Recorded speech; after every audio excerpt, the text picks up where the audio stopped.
three things happened to me that have fundamentally changed how I think about teaching and have led to a project of trying to think about what is it we should be trying to do in Econ 101. There's three things I moved to the University of Michigan a few years ago, and I now teach a big 500-person lecture hall teaching 101, so I better be thinking about this. The second is Betsy Stevenson and I have started working on have now finished a first draft of an economics textbook, which is our attempt to sort of rewrite pedagogy for this century. And the third is I became a dad. The demand side of that equation up that end is my daughter Matilda, who's now 8. And the supply side is my co-author. And as I became a dad, a really interesting thing happened. Empathetically, I started thinking a lot more in terms of the students than the person at the front of the room. And it radicalized my view about how important it is that we get it right. My daughter's going to be one of your students one day, and I want you to do an amazing job when it's time to teach her. And so the big research project is to think about what it is. We only get to touch these students a small number of times. I know semester feels like a lot. But we'll touch them 20 times, and that, for many of them, that's going to be all the economics in their lives. And so what is it we should be trying to convey to them? So if we start with Marshall, that economics is the study of people, quote, in the ordinary business of life, then I came to the realization that maybe an introductory economics class should be useful in the ordinary business of life.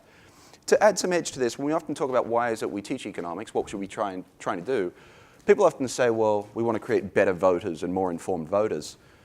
So I talked to my students about this, and then I talked to their parents who are paying the bills. Not one of them is paying $40,000 a year so their children become better voters, right? They're looking for more. They're looking for a set of skills that are going to serve them throughout the rest of their lives in both the professional and the personal realm. So I think we should be more ambitious. Of course we should create good voters, but I think we should be more ambitious and give them something that will be genuinely useful. And so then the question becomes, what does it mean to deliver on useful economics? The first thing is useful economics understands our students are actors, economic actors. They're going to be buyers and sellers. They're going to be employers and employees. They're going to be importers and exporters. And they're going to play roles in the economy. So often, when economists think about our teaching, we think, who are we teaching? Who's our target audience here? And if you look at the way we usually teach with our focus on optimal policy, it's as if we're trying to teach this person. I don't know if you recognize her, it's this person. It's as if we're treating our future students as future Janet Yellens. What is optimal monetary policy? How should we regulate competition in the economy, and so on? So the actor there is the policymaker, and the focus is on optimal policy. But the truth is, our classes look more like this. And our students look a lot less like Janet Yellen, but rather they look like people who are going to go on to rich and important lives as buyers and sellers and consumers and investors and savers and managers and importers and exporters. And so they're going to play all these different roles in the economy. And I think, therefore, what we want to do is not focus on solving Janet Yellen's problem, what is optimal policy, but focus on the real-world problems they're going to face, which is they're going to make decisions. And economics is an incredibly useful framework for making better decisions. So let's put those decisions front and center and use them as a way of giving guidance to our students through those rich lives that they're going to lead. So that's the first part of what I think I mean by useful economics. It's focusing on the role that our students will play, and it forces us to shift perspectives. Our students are not in the bleachers watching the economy unwind out there. We're not just watching it. They're actually the ones down there on the playing field, right? So we think about their role as actors. When we think about them as actors, then they're taking actions. We need them to be active. We need them to understand this set of skills that they will apply every day of their lives. So useful economics, then, the second part of this, I think, is you want to focus on making good decisions. And in microeconomics, it's a very, very natural thing to do. But I think there's actually real potential to use macroeconomics this way, too. And that's what Micro Foundations gives us. If you think about what Micro Foundations is all about, it's about studying what would a rational other person do, what are optimal consumption decisions, investment decisions, and so on. Let's change perspectives. And think about it instead as, you are going to be making consumption decisions. What would a good set of consumption decisions for you look like? Or investment decisions, or savings decisions, or hiring decisions, and so on. And I really think that economics, when I think about my life, and I hope, and I'm sure it's actually true for each of you, If you think about your training in economics, we don't turn it off. We find economics useful every day. It informs every choice we make. If you think about how best to allocate your time, I'm sure you think at the margin and you think in terms of costs and benefits. When you think about how many children to have, you think about costs and benefits. And you do think at the margin, you have to stop at some point. When you think about which career to pursue, you thought about trading off the financial versus the non-financial and decided to become an economics instructor. When you think about how much to invest in education, you thought about that as an investment decision the same way you think about stocks. You're thinking about the net present value of future returns. You're thinking about, should I bear this upfront cost in the hope of a flow of future benefits? When you think about whether to spend or save, you're thinking like an economist. So in all of these things, in all of our lives, you and I are already applying useful economics. And the idea is, can we make freshmen understand economics in exactly the same way? And then the third part, I think, of useful economics is economics is going to be useful beyond policymakers. What we need to do is have a set of principles that are general enough that whatever lives our students go and lead, those principles will provide guidance. And so, often some of the most interesting and useful, as we just talked about, applications of economics are not in the purely pecuniary domain, right? They're deciding how to allocate your time. They're deciding fertility and so on. It's all about applying the economic toolkit. The thing about the economic toolkit is it is broadly applicable. So I love this quote from the great Gary Becker. Gary said, "Economics is an easy subject." Isn't that a promise? It's an easy subject and a difficult subject at the same time.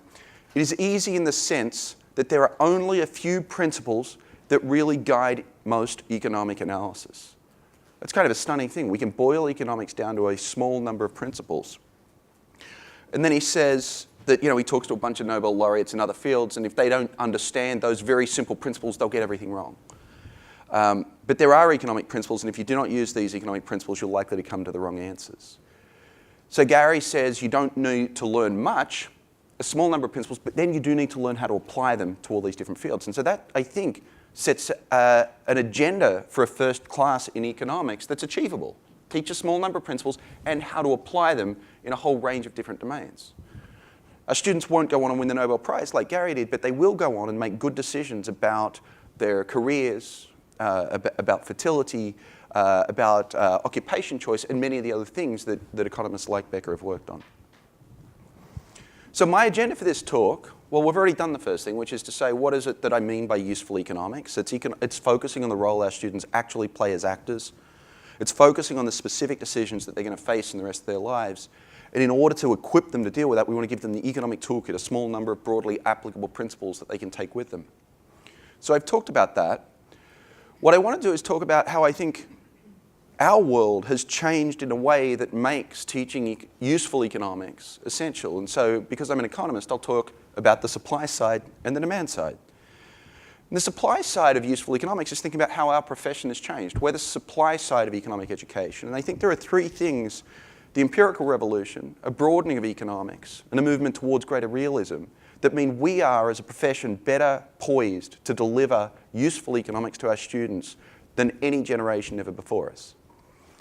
And I also, of course, want to think about the demand side. And the demand side are our students.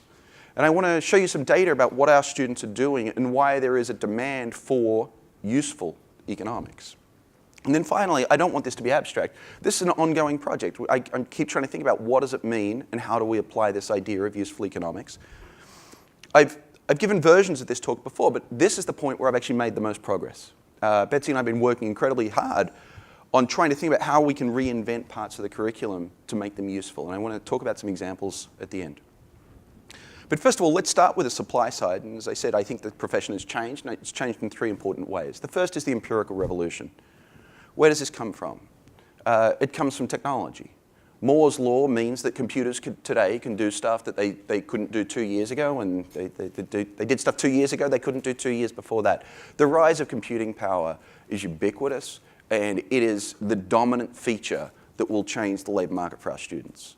So we have computers that can do an enormous amount of stuff, which means we can deal with big data. The other side of this, it's not just computing power, is the rise of data. Every single thing that any of us does on any given day is recorded, right? I walked into my room today, I used a room key, so this hotel knows exactly the comings and goings of guests. They can probably calculate from that the optimal time for housekeeping services to come through. When you went and got a coffee this morning, if you went down to Starbucks, you might have used a Starbucks card, so Starbucks knows exactly how your coffee drinking habits have changed. When you take the train to work every morning, the subway might know something about, they're collecting huge amounts of data about who's coming through when. Every action we take, when I lose a bet to you later this afternoon and I Venmo the money to you that I just lost, Venmo knows more about our interaction. So every single thing we're doing is being measured. So we're moving into a world where there's basically a tidal wave of data. That changes economics. In the old days, the dinosaur days, the problem was that data was scarce. And when we didn't have data, we used economic theory to fill in. Today's problem is that data are overabundant. They're not just abundant, they're overabundant. Most corporations have more data than they know what to do with. So the challenge today is no longer to fill in where we didn't have data. The problem is instead to organize and provide a framework for thinking about those data. In the old days, when we didn't know what people did, we had to make assumptions. Today, we observe just about everything about everyone, which means that we can measure what they're doing. So the role of economic theory has changed. The second way in which the economics profession has changed is that we have a much broader ambit. We believe that what economics is capable of and what it's about is much broader than the lemonade stand or much broader than the widget factory. We think that economics tells us something about just about every domain of human behavior. And I don't have a really great way of showing this beyond your own introspection, but you can look at who's citing economists now. And in order to be any good at political science, now you have to be thinking about economics. In order to be any good at operations research or sociology or statistics or computer science or psychology, all of these fields are starting to understand our framework will help them do their jobs better. And each of us can use economics to better understand crime and fertility and relationships and international relations and so on. So ours is a set of tools that moves a long way beyond the widget factory and in fact touches just about every part of life. And the final way I think which economics has changed and which we can really deliver on something better for our students is it's become more realistic. I remember my sister-in-law, she took an Economics 101 class. In the first lecture, the instructor stood up and said, well, we're going to begin by assuming people are rational. Huh, she thought. Why would I assume that? I've met people. And economics never resonated with her from that moment onward. The first sentence of the first lecture, the instructor lost my sister-in-law. Now, it doesn't have to be that way. Economics today is much more realistic. Dick Thaler just won the Nobel Prize in economics. What did he win it for? For saying that economists study real people with real frailties, real cognitive limitations, and we have real self-control problems. We now are actually about describing people as we exist rather than hypothetical rational actors. And that's going to be more useful if we're describing people who actually exist. That's the supply side.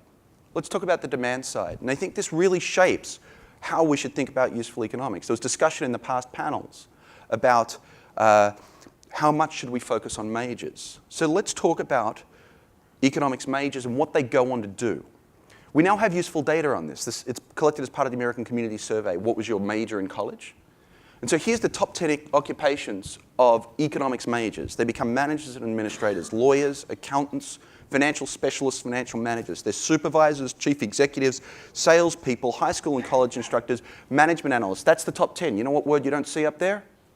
Economist. Right? We have to go all the way down to number 16 before we find economist as an occupation among the list of econ majors. Now, if you think about this instead of principles of economics, right? So these are the 10% who went on to the major. The other 90% didn't even do that. So this simply says that for our students to find economics useful, it has to be about all of these roles, not just about going on to become a better formal economist. We can look at the industries that these folks work in, and they look remarkably similar to the industries that non-economists work in as well. We're touching people from all across the distribution. The only real difference is there's a few more economists in the financial sector. I don't know if that's good or bad. I guess as long as there's not more lawyers there, it's probably good. And a few less in professional services. But overall, our students are out there just like living jobs as economic actors. The one big change, and this is, I think, the revolution that's happening in our lifetimes, is the share of women in the profession. And so this is the share of economics majors by birth cohort. So the most recent data points here are people born in the early 1990s, the share of them the share of economics majors who are women. And you can see the profession has very, very quickly become female. Now that's not just an economics phenomenon, that's true across the university. But my guess is we're going to continue to pick up market share among women, or women are going to continue to pick up market share across economists. And I know we're going to talk about that later today. But this is a really important thing that we need to make sure that economics is inclusive, that we teach a form of economics that appeals to both genders, people from many different backgrounds and so on. So that's the claim. We're better poised than we've ever been to teach useful economics, and there's enormous demand for useful economics. So how do we do it? What are we talking about? So I want to give a couple of examples that are drawn from my own teaching. So think about the theory of comparative advantage. The standard textbook example is you think about Portugal and England, and they have to decide whether to produce cloth or wine. This is absurd. Not only is it about cloth and wine, but actually Portugal doesn't get to make a decision, and neither does England, right? People in Portugal make a decision, and people in England make a decision. But this loses the richness of comparative advantage. Comparative advantage is not a theory of international trade. Comparative advantage is much more interesting than that, much broader. It's a theory of task allocation. How should we allocate tasks? We will get more stuff if we can reallocate tasks to people who have the lowest opportunity cost. That's all of comparative advantage right there. And it's now more useful because I am not the king of Portugal. Instead, I'm a member of a family and we have to decide who's going to walk my dog tonight, right? It's going to be Betsy. There's the question of, should I do stuff in the home or the family? Should I do my own taxes or should I call H&R Block? As a manager, there's how do we allocate workers within a firm to different tasks? Right? Who should teach principles and who should teach econometrics? Who should do the photocopying and who should serve on the faculty diversity committee? Right? That's a task allocation problem. And then there's between firms. Which firms should do which activities? Right? Should Microsoft make hardware? Should Microsoft make software? I've used their software, probably not. But the point is, comparative advantage is incredibly useful once you move beyond Portugal and England. Externalities. We normally begin by teaching this, a factory emits pollution into a stream, and then the poor fishermen or people who like using the stream have to deal with pollution. This is no good. That's important. Environmental problems are absolutely critical. But the idea of externalities comes up in all of our lives every day. And as managers and as economic actors, we need to be able to use them. So a sales manager always says, I want more sales staff, but they don't think about the fact that the sales staff will need more computers and more office space because it's not part of their budget. That is, it's an externality. And so if you're a manager, you need to make sure you understand those externalities and you internalize them. As a manager, you need to think about things like, should I offer my workers flu shots? Well, there's an externality involved. And the answer is yes. You should, because you don't want the rest of your workforce to get sick. Our students understand externalities because they've worked on group projects and they've dealt with a lot of negative externalities. And then if you think about questions like, why do I eat too much? Why do I exercise too little? Why don't I study enough? You can think about this as a competition between my current self and my future self. And when I decide not to exercise today, that's a negative externality on my future self. Right? And the same tools we use to solve externalities, we can use to solve these intrapersonal externalities. So it's an incredibly useful concept. Think about market structure. We normally teach, what are the efficiency implications of monopoly versus oligopoly versus monopolistic competition versus perfect competition. And if you were going to run competition policy in the United States, that would be an incredibly important set of insights. But if instead you're going to live the rich lives that our students are, I think it's more useful to focus on the underlying economic forces. Why do we teach monopoly? We teach it because it teaches us how you can set prices when you have market power, and our students are going to be involved with setting prices. Why do we teach oligopoly? We teach it because it's a theory of strategic interactions. Now, our students may not be in oligopolistic firms, but they're going to be involved in strategic interactions every day of their lives. Why do we teach monopolistic competition? It teaches us something about product differentiation. So let's focus on that deep economic force rather than a particular market structure, and so on. And the idea is that once you understand these economic forces, where are they most useful? Well, if you're running competition policy, that's one. But actually, for most of our students, they're going to be involved in business careers, and these are all inputs into an optimal business strategy. So let's borrow from our friends in the business school community and think about ways in which we can refocus this stuff around the roles our students are going to play, which is running business strategy. So far I've used micro examples, but actually I think there is the real possibility to really use this idea for macroeconomics. Usually when we teach macroeconomics, we organize it around macroeconomic aggregates, consumption, investment, saving, and so on. Let's instead organize it around the roles that our students face. Our students are consumers and make consumption decisions. They're going to make investment decisions. They're going to make savings decisions. And if we start with, we borrow from, again, we now have micro foundations, right? And so what we want to do is shift from focusing on what an abstract, rational actor will do, and instead ask the question, pose it, how can our students best learn, what is the best spending, saving, or investment decision? And I think this also gives us a real opportunity when we're teaching macroeconomics to accidentally teach a lot of financial literacy, because the lessons of these models are fundamentally lessons about how to make good financial choices. So in an investment chapter, we'd normally talk about the investment rate as a function of the real interest rate, right? But investment's far more interesting than that. It's a question of when to infer an upfront cost in anticipation of a flow of future benefits. That same theory tells us when you should invest in education. It tells when should I invest in friendships and social capital. How much should I invest in my health? All of these are an upfront cost in anticipation of a flow of future benefits. Consumption. We all know how to teach the consumption function, C rises with Y. But consumption is actually much more interesting than that. It's about allocating scarce resources over time. When should I consume and when should I save?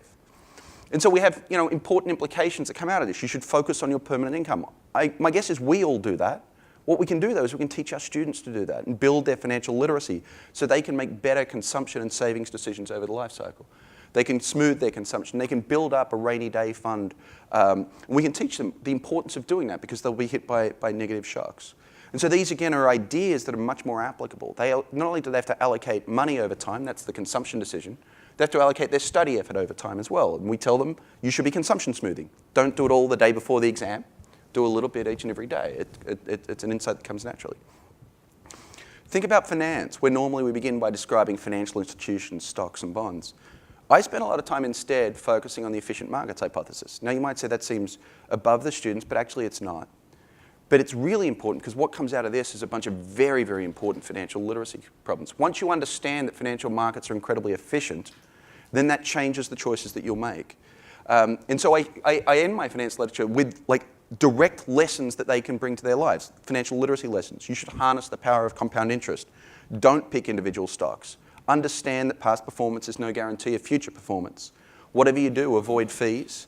Diversify your portfolio, and what do I actually do? I tell them I'm in low-cost index funds because I don't want to watch guys on Wall Street get rich due to me paying them. When we teach about macroeconomic data, we often get deep into the weeds of national income and product accounts. What I provide in my class is actually a useful set of rules for interpreting macroeconomic data, but I do that because I think it's going to be useful even if they're not just interested in macroeconomics. So track lots of indicators, focus on more than just the latest data point. Focus on broader indicators rather than narrower ones. Seek out just-in-time data, pay attention to leading indicators, and try and extract the signal from the noise. That's going to help you track the macroeconomy, but more important, exactly those same skills are what you're going to use to track companies or track what's going on in your industry. You can use these same skills to track your GPA through time, right? You want to make sure that you track lots of indicators of how you're doing in school, not just the latest test, and so on. So that's just a hint of where we've gotten to, but I am now convinced that the project of useful economics is one that we can deliver on. That we can take the 24 or 20 or 16 or 12 times that we touch our students and at the end of every class give them something where they understand that what we're doing is teaching stuff that they're going to use this afternoon and through the rest of their lives and the rest of their careers. And that's the project.